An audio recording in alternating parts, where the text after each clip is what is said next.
A ver qué onda.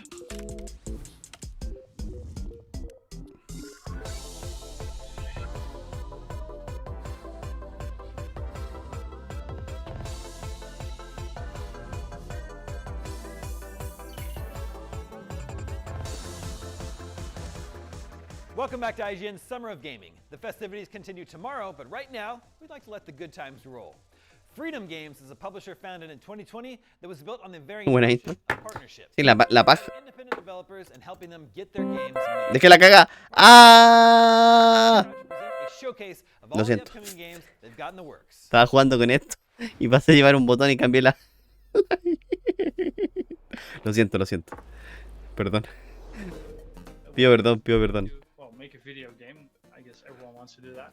You really want to make fictional worlds. You really want to make your own universe. So we decided to Una frutita, aprovecha de comer una frutita. What started Un off platanito, una manzanita, nunca vienen mal. turned into having a small staff and full funding. There's a lot of firsts here in this project. We knew it was like kind of way more than we could handle. Mira, tiene micrófono según. Work hard and put our minds to it and make the game we want to make. We think we can be super successful. Tomatito parece que no me queda tomatito.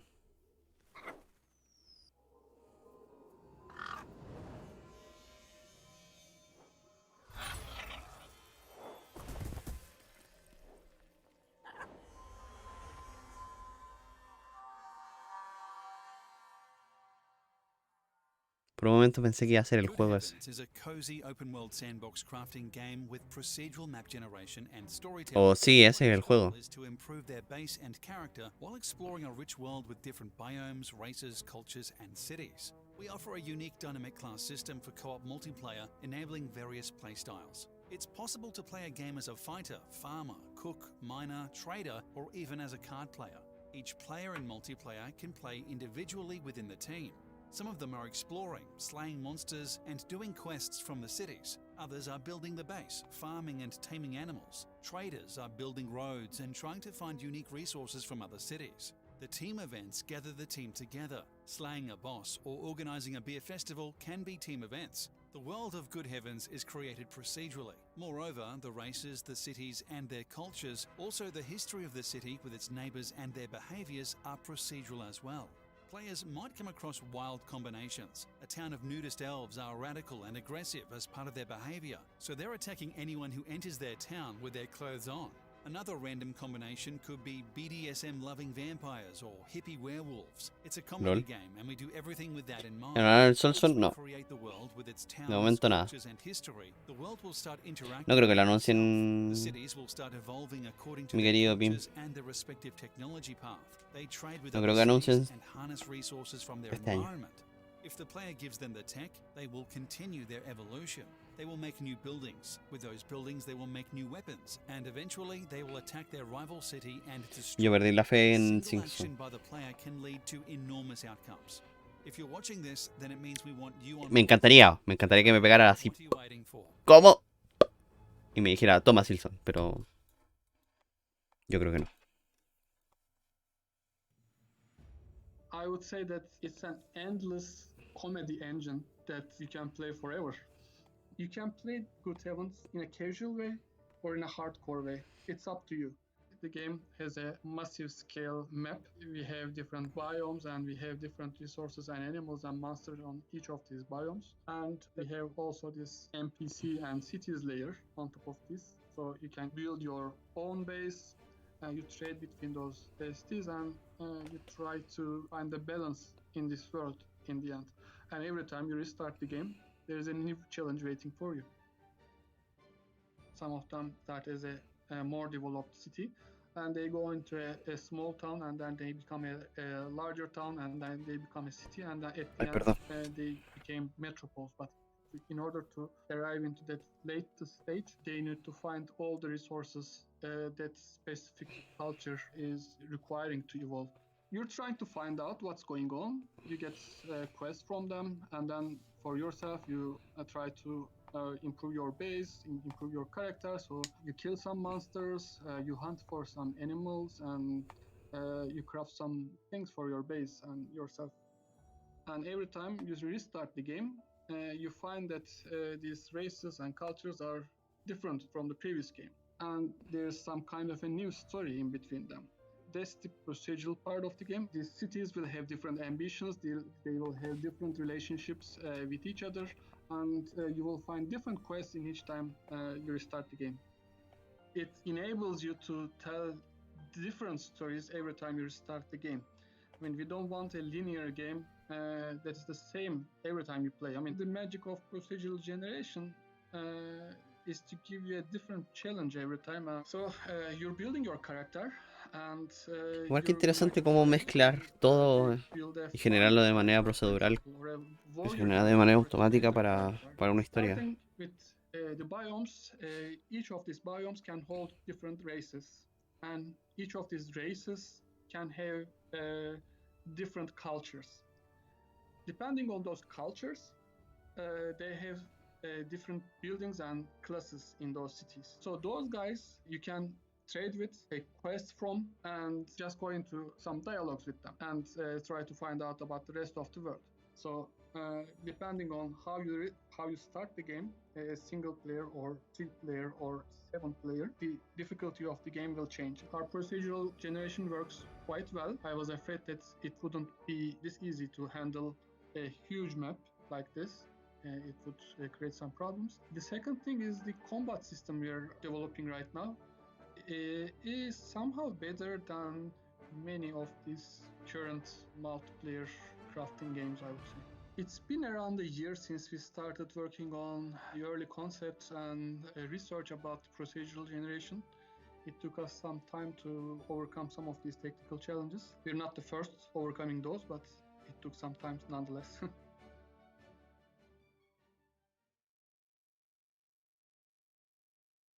No tiene fecha de lanzamiento, eso sí.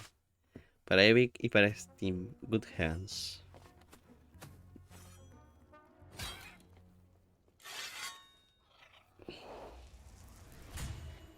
Symphony of War. Legends tell of a golden time in years past of great clashes, heroes, and triumphs. ¿Por qué me suena que está hecho con Game Maker esto? Obviamente que no, pero el estilo me recordó mucho a Game Maker, bueno.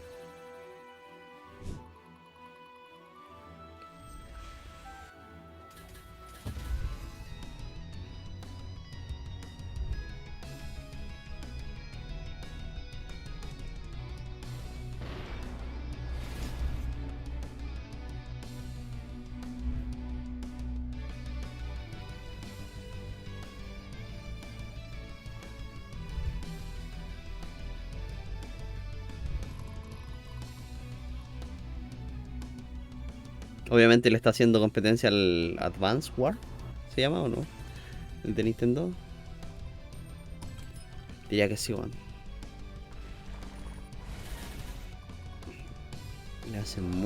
Le quiere hacer pelea al Advance War. Hey everybody, Phil, lead designer for Symphony of War, the Nephilim Saga.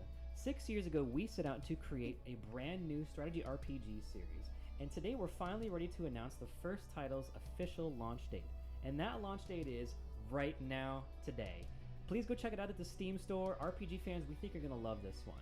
I want to send out a special thank you to everyone who's followed and supported our development along the way, and to everyone who gives it a try. We hope you enjoy playing it as much as we enjoy creating it.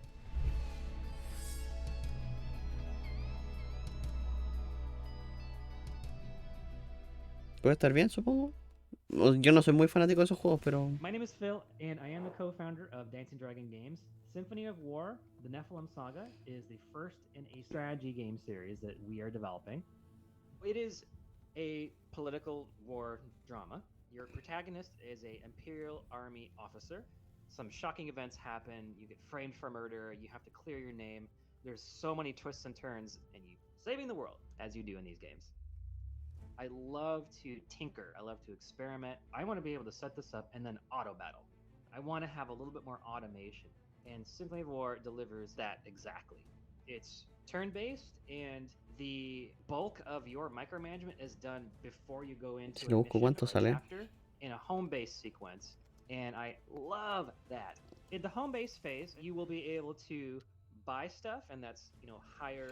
Sale 6.000 You can buy artifacts in the shop. 160 You'll be able pesos to tech up. chileno el Symphony of War. Conversations and El jueguito que estamos viendo ahora. interact with each other, react to the events of the world. You can do friendships, bonds, which is love and romance, and family.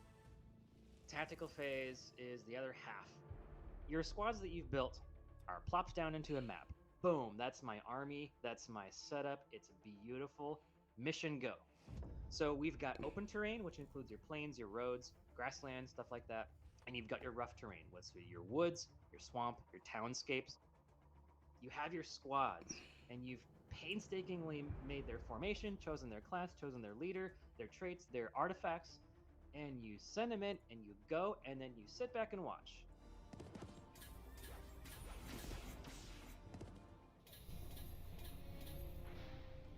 The enemy is pretty clever in this game, I gotta say. Hats off to my programmer for that. So, I love the classes. There's heavy infantry, heavy cavalry, light infantry, archery, firearms, magicians, support, and dragons. You start at tier 1, and then the ultimate is your tier 4. You start as a piddly little guy with leather armor, and then you upgrade to a guy that's a little bit cooler. Now he has full plate armor, and then you upgrade again to a guy that's really decked out in awesome, like, gilded armor. Out of 50 classes, I think we've done a really good job of getting a really big wealth of pixel art that we can use, and it's beautiful and very well animated. Yeah, class system looks freaking good. There's things that will shock you, and there are things that will surprise you, and things that will Ese estilo así, weón, me recuerda mucho a Game Maker, very weón. visceral. The world Demasiado, weón. and the characters and the history. It's all years and years in the making. I want this game to really convey that it is an expression of myself. I know how magical that feels to kind of be whisked away into a fantasy world. Trust me, it's awesome.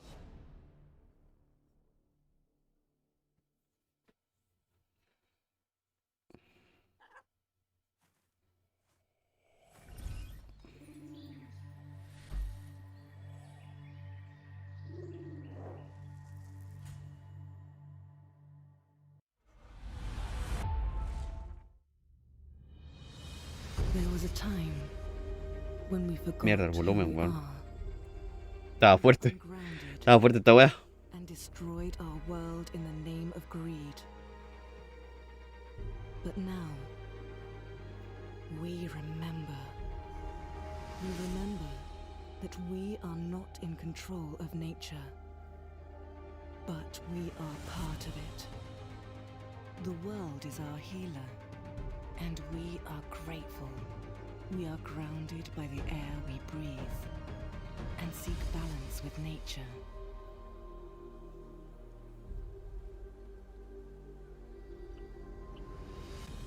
We are not separate from the universe. We are an awareness of ourselves. Every grain of sand, every forgotten star in the night sky, and every ray of life-giving energy is part of us. You are here to survive, and you are here to find this wisdom. There is a stillness waiting for you. Go and find it. Retreat to NN. También no me llaman estos juegos, weón, lamentablemente. No me tincan nada, weón.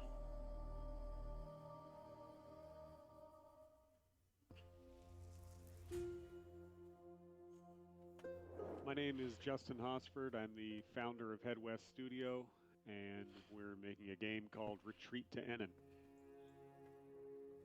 Retreat to Enin is first and foremost a survival game with a more relaxing angle to it and a little bit of mindfulness mixed in. I was trying to make a Zen ¿De esta? ¿De esta? No. De momento. in a video game before as a core mechanic. De momento no hay nada que me llame. In the game are attached to De la de Tribeca me gustó el American algo se llamaba. and you lose the ability to do things like Había otra que le gustó a la Cari y que a mí también me llamó, que era de cocinar. ¿Cómo se llama? Bemba. effective at survival. And the way that you keep your spirit level raised is through meditation. Meditation's had a profound effect in my life. it seems like something that maybe the world could use even more of now. And if this little game can can help even Yo with vi that, otro que then it me should parecía definitely The Cap, creo que se llama. reached its goal. Sí, me llamó la atención el plataformeo, pero era como raro. Era como extraño. For years, I was a film and television composer. Because of that, I was able to focus a lot of energy on the score to this game, and I didn't want to just do the obvious chill zen music. You know, I wanted to make something emotional, even sad at times. I tried to make it, I guess, as connecting and beautiful as I possibly could. To connect people to nature, what we've done is made a very lush, full, rich environment. It's not procedurally generated, so every path you take, every valley you walk into, every corner you turn, I tried to make it have its own personality. On the main island of Enin, the tropical island, there's going to be creeks, ponds, surrounded by a huge ocean. And when you go into the redwoods, that's a Ok. much larger area. If the player is going to get Si lost, sale that's Silson, what's grito. going to happen. The majesty of seeing an elk or a wolf roaming around the Arctic level just looks really cool. All in all, I think that they're very immersive environments. I kind of want this to be a game where people get lost sometimes. There isn't a map or a compass. All you have is a home icon on the last place that you slept. The player's going to kind of have to watch where they're going and just keep an eye on where Puta, things no me llama are. nada esta wea, You weón. got to get out there. You Este have juego to no me llama explore. nada. Cero, loco. Cero, cero, cero. No tiene nada que me interese, weón. There's a variety of animals to hunt on all three biomes. Like Las animaciones deer, las veo elephant. There mal. are wolves in the game. And El gráfico se ve raro. Basically, everything is gathered. You don't cut down trees in this game. You can collect the wood off the ground, the scrap wood and driftwood, and turn that into a beautiful wooden structure with the technology.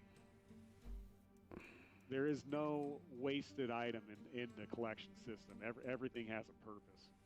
It's a hope and a dream that maybe someday the technology that we're developing can actually help us live closer to nature and not continue removing us further from it. So it goes from kind of elementary, basic survival all the way up to building this huge dream retreat. Even when the player gets done with the story of the game, they have the option, if they want to at any time, to return to this huge base that they've built and continue meditating and just have this place they can go to relax anytime they want. I want this to be a game where people just escape to their second home away from home and just be in this peaceful environment that they use their creativity to build. And they're a part of the environment and not destroying it. Puta, a mí no. No me convenciste, amiguito, weón. Sorry. Pero no me tinco nada ese juego, weón.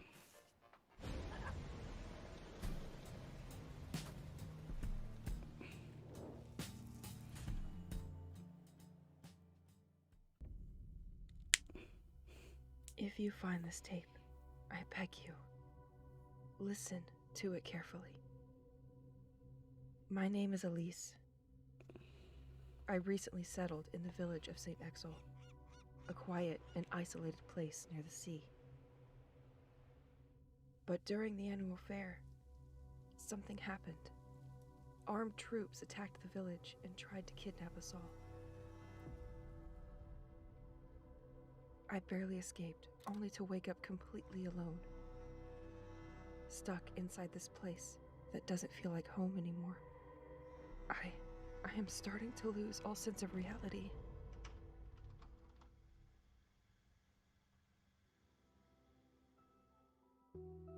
While I was investigating the village, I discovered a deeply rooted sickness. When I ¿Es de started terror to esta sink wea into o? its abyss, I was finally able to see more clearly. Because even if this place is constantly challenging me, it also keeps pushing me to question everything. If by chance anybody is listening, please come help me. I'm not going to last much longer.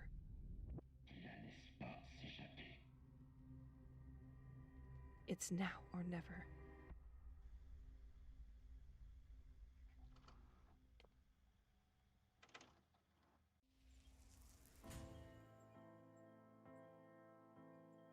Hello, I'm Elvinio, the studio director of Elsewhere Experience, the studio behind Broken Pieces. I am also the sound designer and audio director for the game.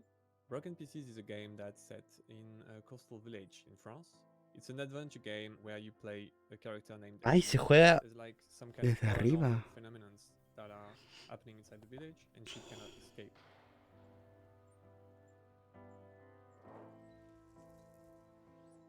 Our goal for the game was to really catch the attention of the player, and to do so we had to do something inside a world that's feeling very real, something that's tangible. You try and make the player believe in something and then you switch their perspective.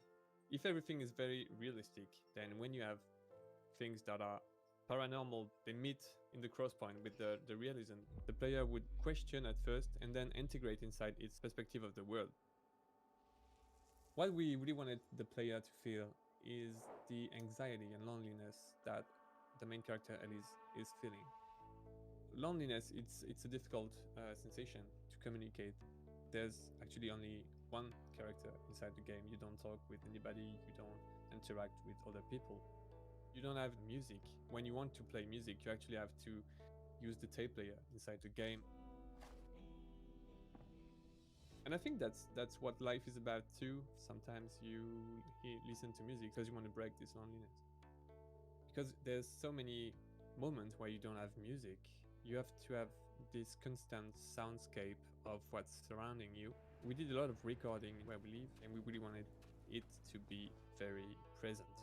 All the environment were done by my associate Benoit. He drew most of his references from the region we live in and from the places we see every day. All the architecture surrounding us that are not seen a lot inside the video game industry.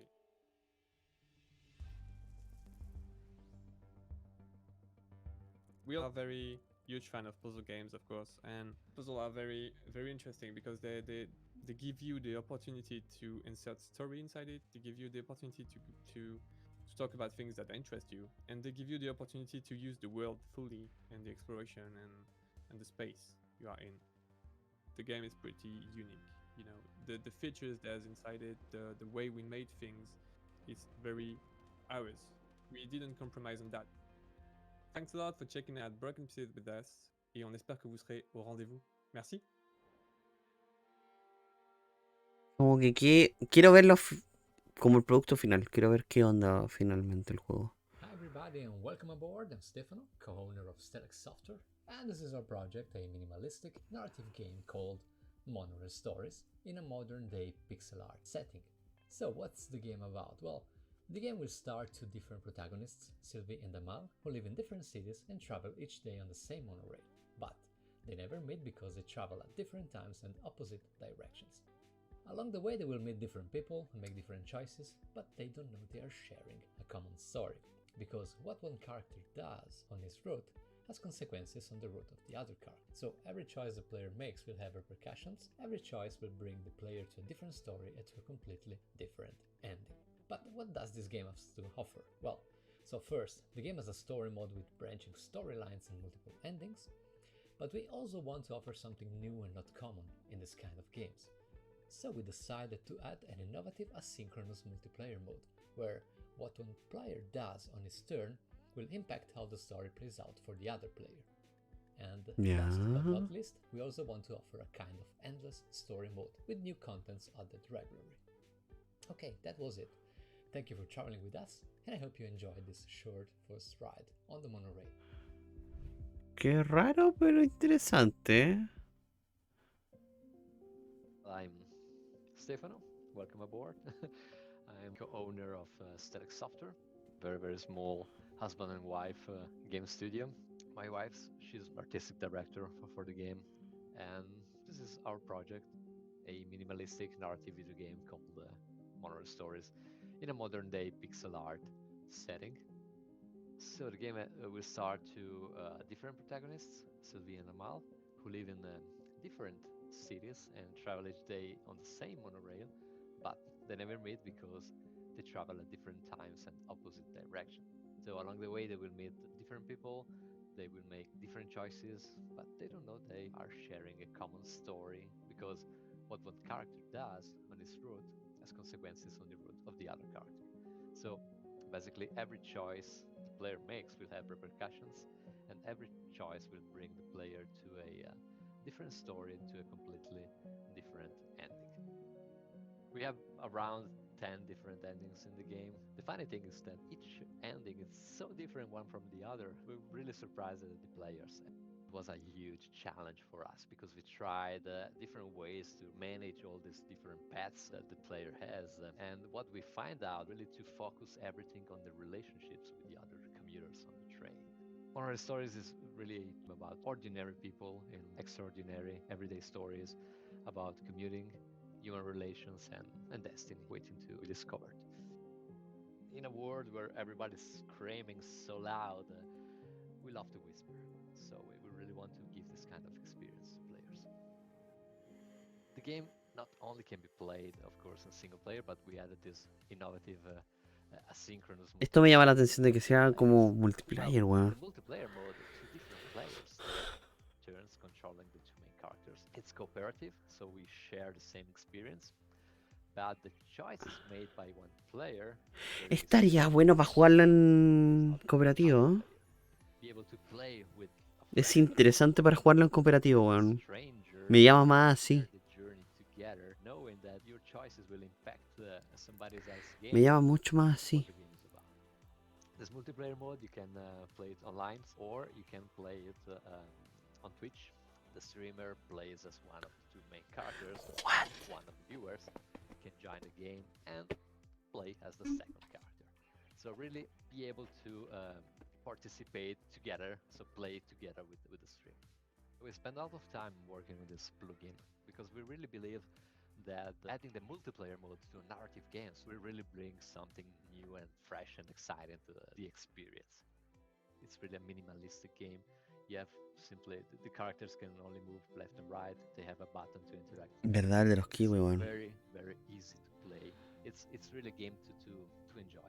Our idea really came up from our daily commuting and trying to imagine what's the story behind all the passengers, all the other commuters. If I start talking with somebody of them, will my life change? Will their life change too? And it's really a game for pondering life that explore intense and touching stories. Simply enjoy. Mm. Mm.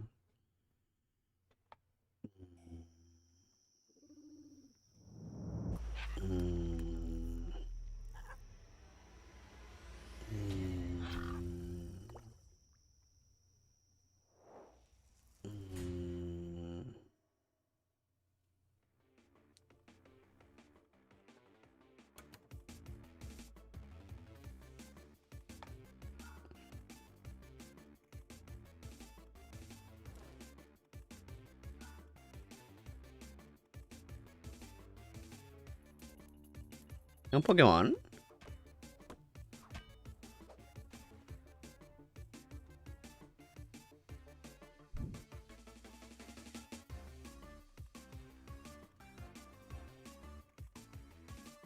Ok. ¿Qué es esto? Son muchos géneros. Pero tiene peleas de... What?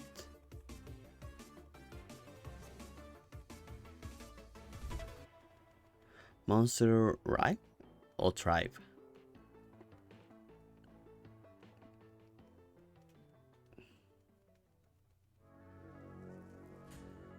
Ah, Tribe. Tribe, con la T. My name is Reese. I'm the creator of Boundless Games. We're currently working on Monster Tribe, which is an open world RPG, a monster catcher game in kind of like a futuristic native tribe type of setting. What sets this game apart is we decided to go for more of a team-based battling combat, and so you actually use your entire team throughout all battles, and you have a lot of exploration elements that I find maybe aren't explored in most games. Qué raro se me hace. Through exploring the environment, you're going to come across a lot of secrets, whether that being treasure or resources or materials that you can use. There's 4 types of gathering you can do. There's harvesting, fishing, wood cutting, and mining. This system helps to give a sense of collection and accomplishment, and almost adding a grinding element to our game. This is our downtime, our off time, to offset the balance between battle after battle. What makes this game open world and, non-linear is you can tackle any of the areas in the game at any point that you want to, and you can take them on in any order you'd like.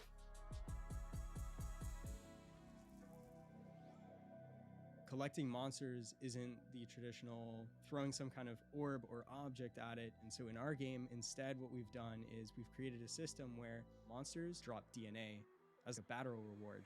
You can then take it to the DNA stations, and you can use these to actually revive and resurrect these creatures to then, have them on your team.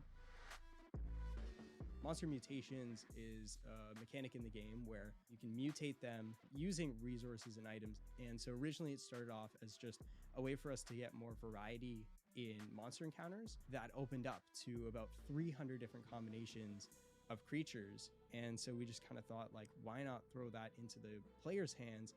It changes their element, their class, and also their design. Once we actually get into battle encounters, it is a team-based battling system. So you'll have 4 slots for your monsters. And so you can have a 4 versus 4 battle. And this takes place on a 3x2 style grid. You can have moves that hit all squares on the battlefield, or just the front line, or the 2 middle squares, dodging moves and kind of predicting what your opponent has in their arsenal to strategize through more than just using the right moves on the right guys. You also have to worry about your position, the enemy's position in this group-based, turn-based combat. We've been working on this game for over 2 years now. I'm just proud of the entire process of making it and becoming a better developer because of this game.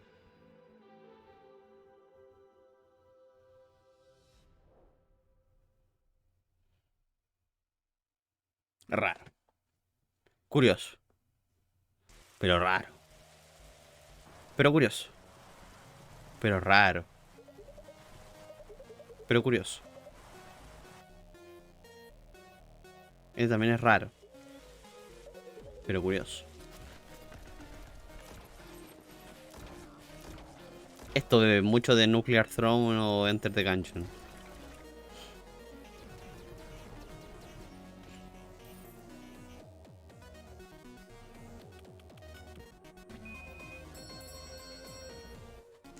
Lo podéis vender a...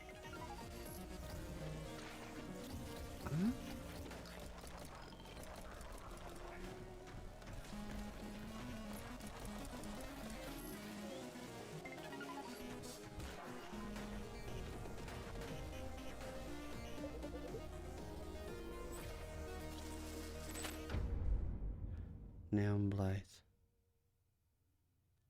¿Eso sale el otro mes? My name is Enrique. I'm a solo dev for Neon Blight, which is a small cyberpunk game that I've been creating for the past 4 years. It's been a huge passion project that I've built since I was 17. I describe Neon Blight as... ¿Por qué hay gente tan talentosa, weón? Y yo... use the term Metroidvania loosely because it's not a platformer, but it hago has stream, weón. kind of elements of an open world map where you explore different areas. That is definitely a bullet hell, especially with the bosses and some of their attacks. You go into a room and then you shoot everything you see without worrying about anything.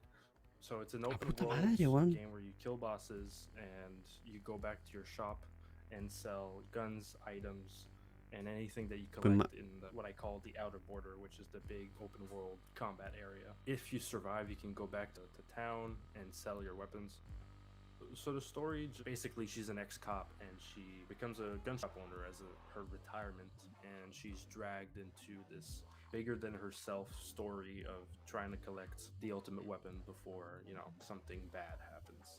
It's a story that teases a lot of stuff. It makes the player question what kind of world they're in. I think it will lay the grounds for further expansions of the world.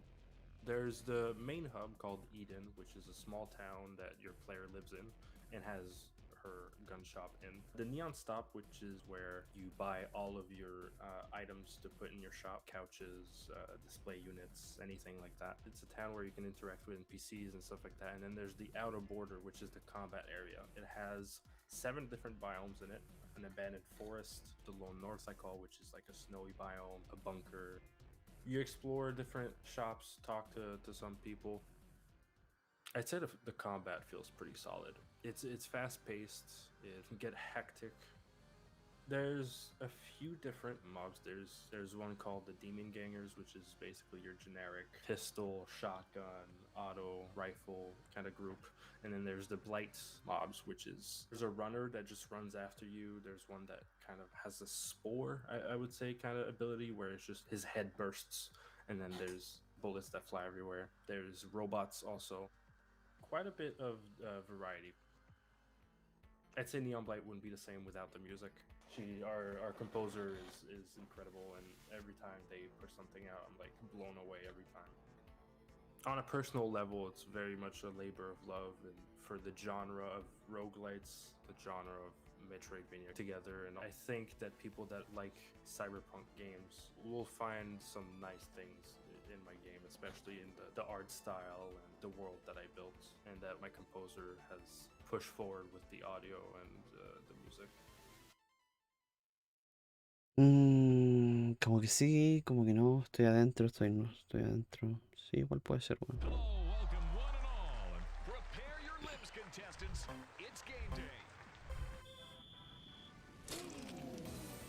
Esta igual la... ¿Cómo se llama esta mierda? Este es como el hombre al agua, weón.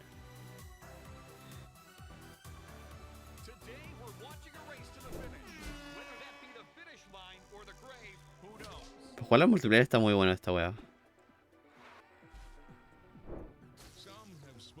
Sí, el Super Ninja Warrior también, sí. Ay, ¿podéis crear mapas?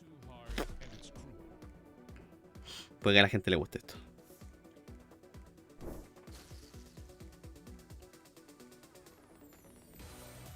Si podéis crear mapas y le dejáis un precio asequible, puede que mucha gente juegue, bueno.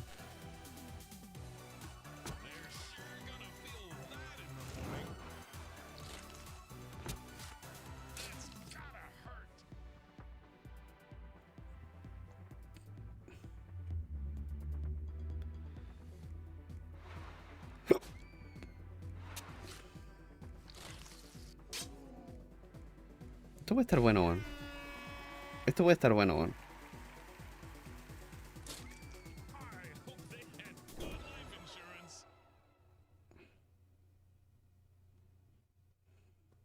I first started getting into games probably about 7 or 8 years old, tinkering around with What? engines. I started putting games on the web, flash games, and Weón, la gente le dedica cualquier tiempo.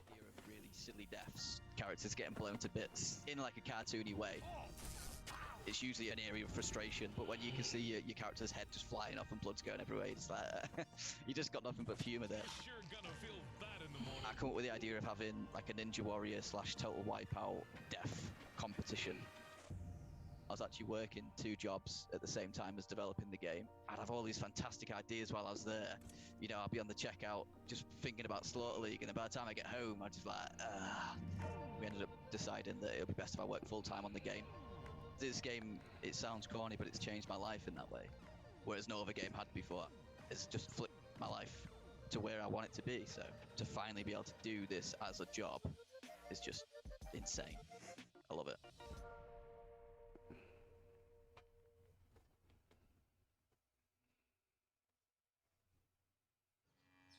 I think. Puede pegar bien, weón.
Games.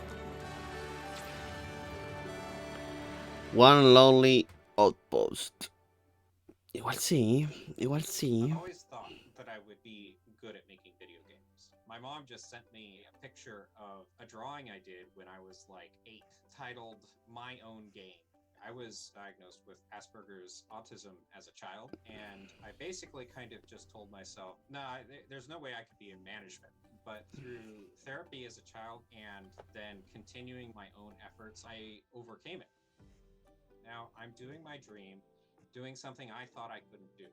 Through this process, I've really learned how valuable people are. There's 20 people on the team. I'm just one of them. And I'm hoping to convey some of that through the game's narrative. You have to have growth and you have to have progress. So for us, with One Lonely Outpost, loneliness helps highlight the value of connection. Tiene pinta.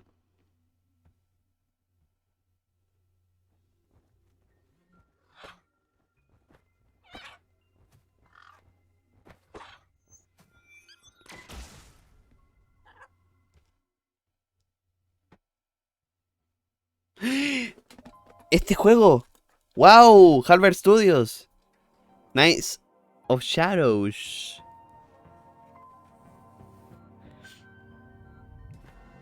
Este juego es de una de las personas que hemos visto un par de videos en el canal que es plano de juego. O sea, es una de las personas que participa.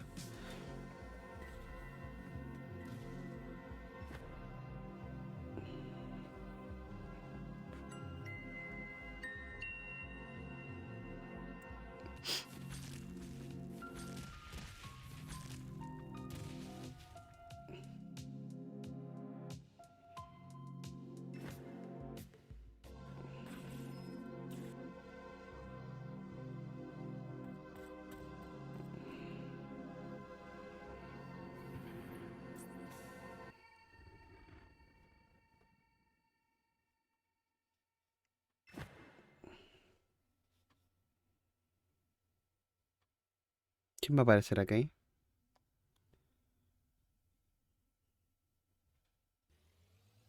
Ah, no apareció nadie comentando nada.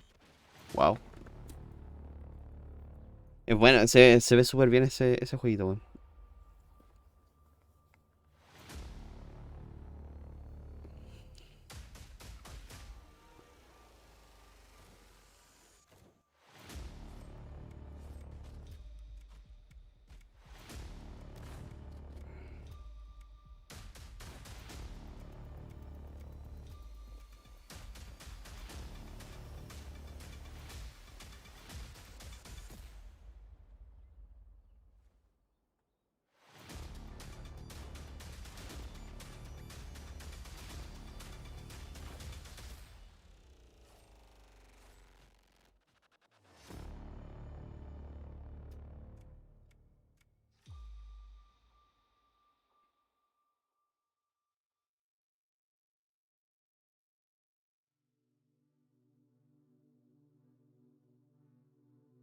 I'm yours, the lead game designer of Humanity. It's a open world zombie survival game that you can play on your own or even better with friends. We're only actually a team of 3. Well, we're nearly 2 years into development of like the actual game. Humanity's just sort of formed like naturally, nothing to what it is like right now, which is we're pretty proud of, to be honest. Let's think realism and then can we make it fun?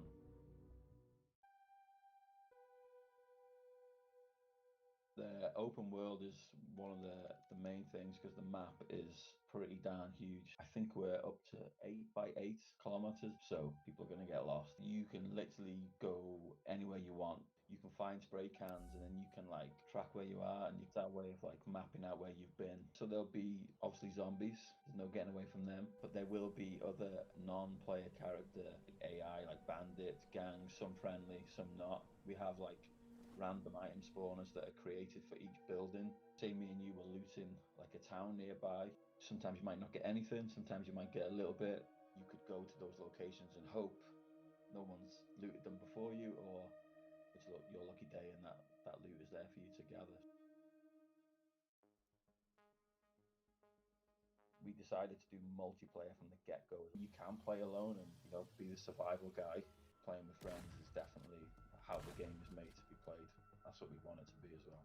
We just felt like it'd be so much more fun. So you could like have a community of say 3 different of your sort of buddies, and you could sort of go different paths to sort of cater for the whole community. That one be a builder, one be a combat guy, one be like a farmer, that kind of thing. So yeah, you could kind of mix it up and get the best for like a community. You can kind of like invest in the character, so you can kind of level him up, develop skills, gear it towards a play style. But if you die, you lose everything.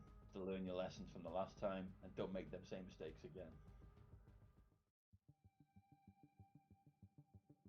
That was one thing we wanted, is that build anywhere.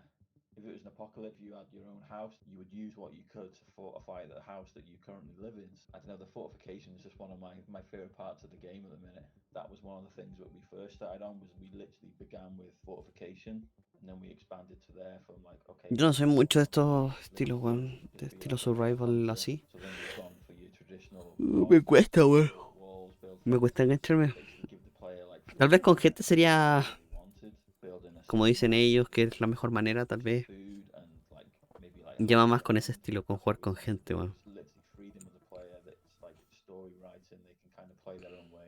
Say that I'm proud of like what we've done as a team, really. First game that all 3 of us have ever done, a hardcore survival game that is fun to play. And you know, we hope that our passion for these games shows in our game and people just enjoy surviving in our world.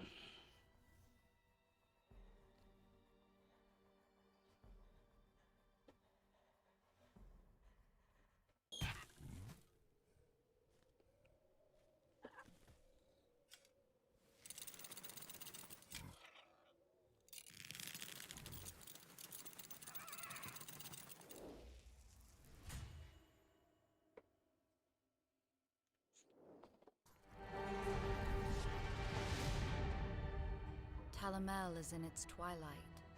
The sands have buried its kingdoms. Corruption unburies its subjects.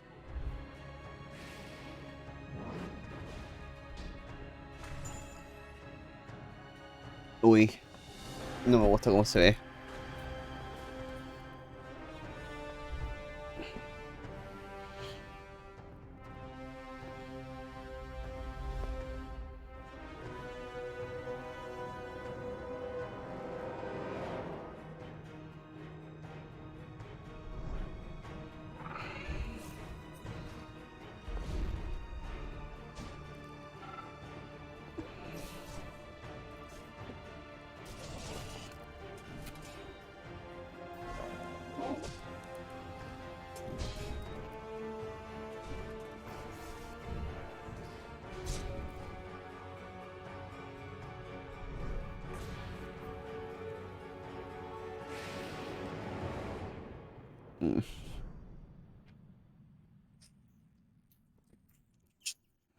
No, lo siento. Lo siento, pero no.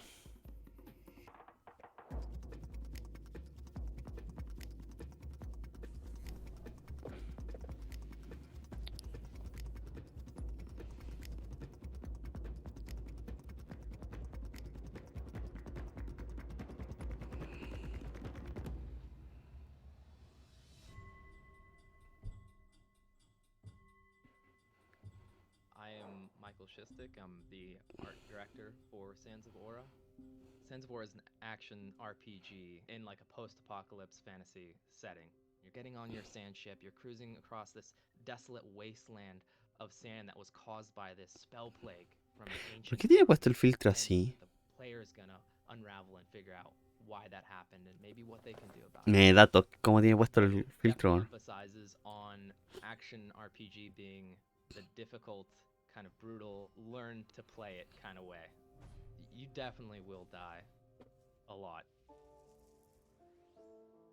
I love a good boss encounter. I love overcoming a difficult situation. And for a lot of people can be very frustrating. Sí. But the accomplished feeling that you get from overcoming. Porque tiene esta parte, la tiene hacia el frente, por tanto el filtro está puesto así. Pero el filtro va para esto, para frenar estas cosas. difficult and almost cinematic encounters. ¿Cachai?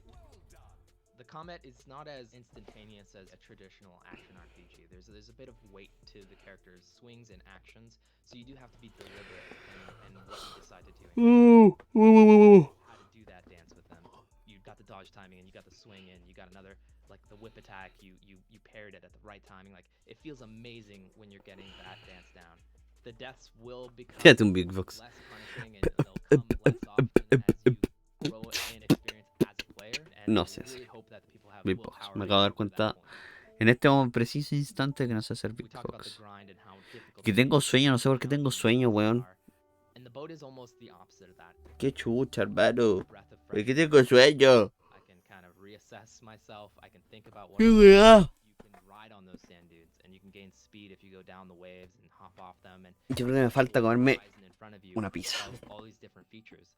And we wanted the design to be that whatever feature you see out in the distance, there's something there to go and explore. The simplest terms I could qualify how our art style looks is grim dark light. I think when you go completely grim dark, it's just kind of oppressive and overpowering. So we decided to have this mix. Es que me comí la uva recién. There's a lot of gray tones, there's a lot of Hace un ratito me comí la uva. Antes de que empezara me comí la uvita. on the islands themselves that are Pero la manzana ayuda a despertar. Igual me puedo ir a pedir una manzana, weón.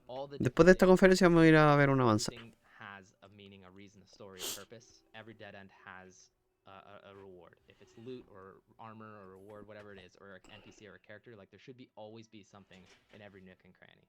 And that's made the level design way more interesting and worth exploring.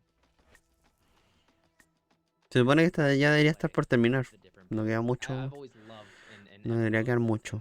Action RPGs, when you get to build the character you want to play, that actually mixes up the gameplay, that actually makes you think about what you're doing in combat. Siento que tiene como blur o algo. Como que las texturas no se ven. Se ven como difusas, como. No sé, raras. Character is as unique and interesting as possible. The more inputs you have, the more infinite in range of combinations you can make. So there's things like the rune system. The rune system lets you build specific stats into your tier that you want. Like, let's say you want to be more armored, you get put in more armor runes. You want to be faster, you do haste runes. But on top of those, there's Spellblade, which is an elemental enchantment that you can add. Then you have like fire, ice, and lightning that can vary the combat in different ways. And then on top of that, there's also armor sets that have very unique set effects that make the gameplay very different in how you approach combat. And then the weapons, there's weapon heads that Sí, se ve como raro. Es como raro como se ve extraño. Finally, there's pommels that all have like a poisoning effect, or like when you hit an enemy, there's projectiles that spawn. Being able to build the character you want to play, that was what we wanted to do. Going forward, there's going to be these big patches, and there's going to be a lot that you can check out, and that's worth playing. I think we have an incredible team of artists and programmers. I'm proud of our team, I'm proud of our game, and I hope everybody enjoys it.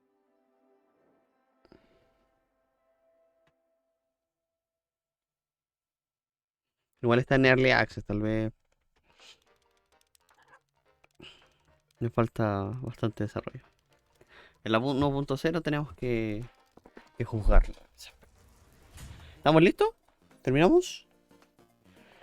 ¿Estamos? ¿Estamos por finiquité o no? ¿Podemos tener pollito? ¿Es legal tener un pollito? ¿Puedo tener un pollito?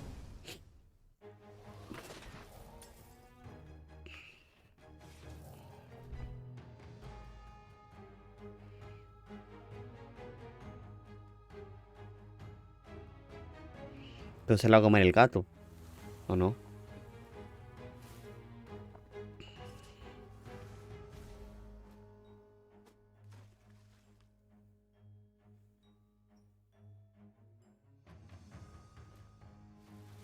Visualmente se ve bien. Pero yo no sé mucho de este estilo de...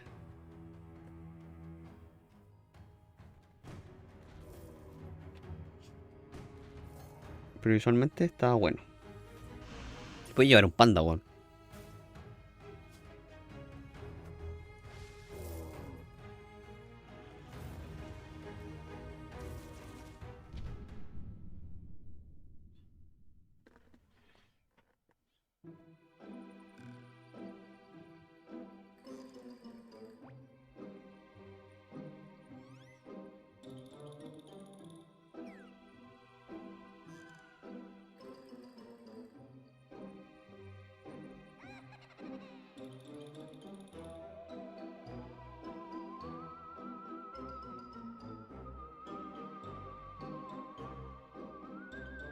No es un vampiro.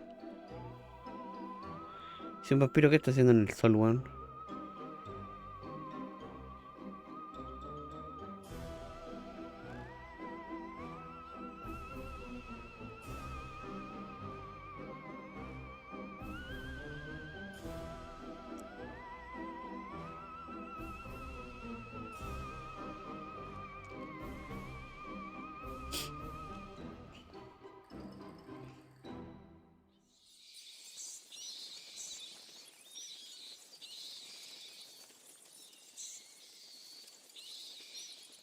¡El vampiro vegano! Es un vampiro vegano, po, weón, por eso, po. Ahí está la solución de todo.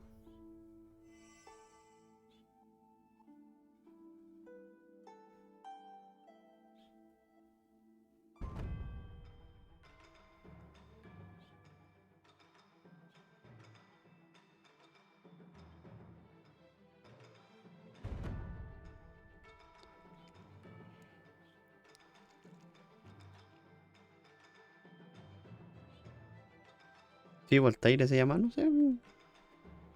No sé qué significa Voltaire.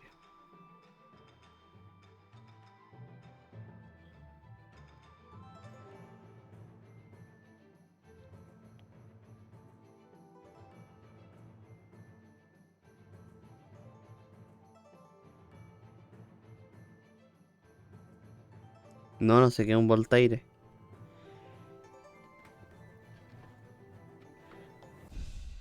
¿Qué es Voltaire?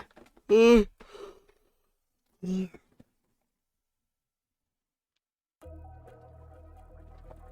Es el rey de los vampiros, qué weá.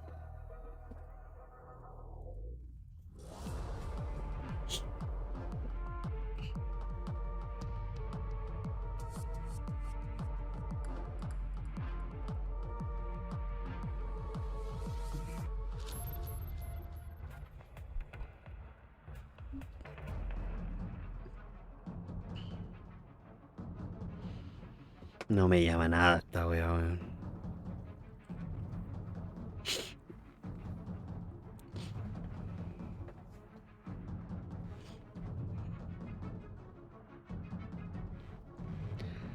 No me tinca nada este juego, Julio.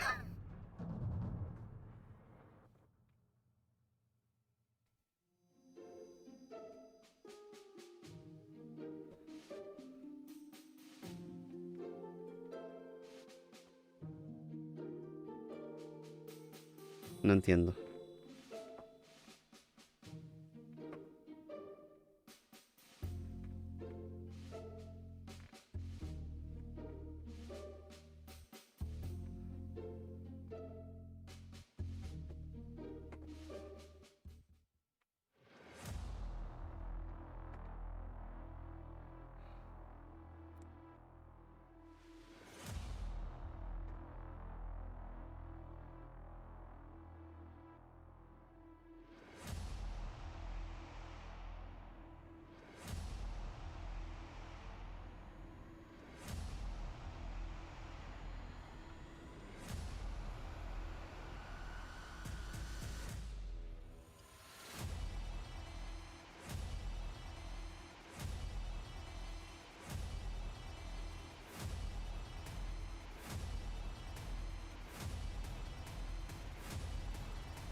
Es un escritor francés. No tenía ni pico idea.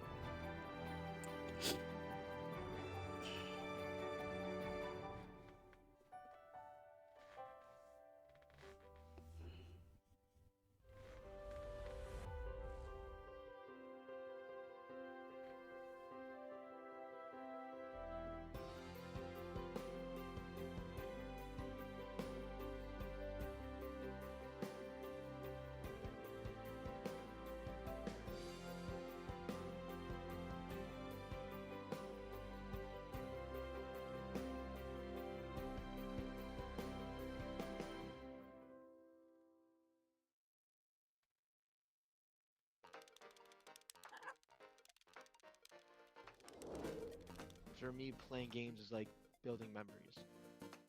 We're pouring our passion into this game, and it motivates me. Making the game, it just feels like this surreal experience. I come from a background that has nothing to do with video game development, and now it's my entire life and my new career.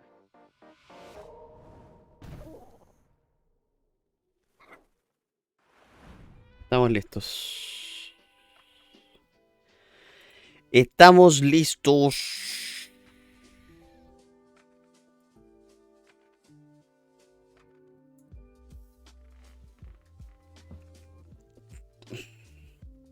No sé si estuvo bueno, si estuvo malo, estuvo...